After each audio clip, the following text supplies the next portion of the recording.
জ্ঞানী মানুষদের 5টি গোপন অভ্যাস যা তারা কখনো কাউকে বলে না। নাম্বার 1, তারা নিজের সময়কে অনেক বেশি মূল্যবান মনে করে। এমনকি তারা সময়কে সোনার চেয়েও দামি ভাবে। তারা কখনো অকারণে কারো সাথে গল্পগুজব করে সময় নষ্ট করে না, সময় অপচয় করে না। তারা তাদের প্রতিটি ঘন্টা, প্রতিটি মিনিট, প্রতিটি সেকেন্ডের হিসাব রাখে।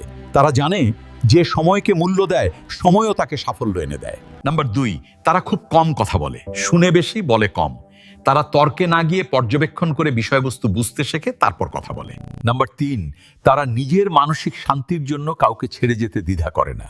তারা জানে সবাইকে খুশি রাখা সম্ভব নয়, তাই যারা তাদেরকে দুর্বল করে দেওয়ার চেষ্টা করে তাদের থেকে দূরে সরে গিয়ে শান্তি খোঁজে। শান্তিতে থাকাটাই তাদের অগ্রাধিকার। নাম্বার 4, তারা প্রতিদিন পত্রিকা, বই বা বিভিন্ন মাধ্যম হতে কিছু না কিছু বাস্তব অভিজ্ঞতা অর্জনের চেষ্টা করে। তারা অনেক বই পড়ে। প্রতিদিন একটু একটু করে নিজেকে উন্নত করুন, নিজেকে সমৃদ্ধ করুন। আপনি যদি শেখা বন্ধ করে দেন তাহলে অন্যদের থেকে পিছিয়ে পড়বেন। নাম্বার 5, তারা কখনো নিজেদের স্ট্যান্ডার্ড নিচে নামায় না, বরং অন্যদের উপরে উঠতে শেখায়। তারা অন্য কারোর মতো হতে চায় না, বরং নিজের মতো করে আরো উন্নত হতে চায়। প্রতিদিন নতুন কিছু শিখে তারা নিজেদের জ্ঞানের ভাণ্ডারকে আরো সমৃদ্ধ করতে চায়।